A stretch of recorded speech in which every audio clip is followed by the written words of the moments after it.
Бүгін үлпілдек жапон панкейкін дайындаймыз. Осы видеоны соңына дейін қарап, жасап көрулеріңізге болады. Осы видеоға лайк басып, менің каналыма тіркеліңіздер. 2 жұмыртқа сарысына 1 ас қасық құмшекерді қосып араластырамыз. Одан кейін 2 ас қасық сүт қосамыз.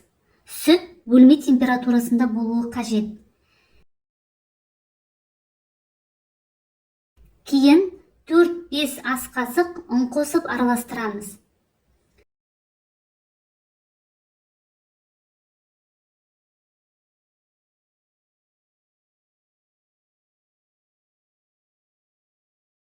Бір ас қасық күнбағыс майын қосамыз.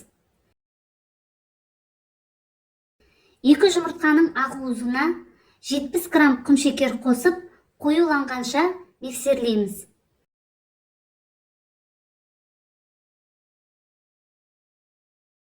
Кейін ақуызды ақырындап бірінші дайын массаға араластырып аламыз.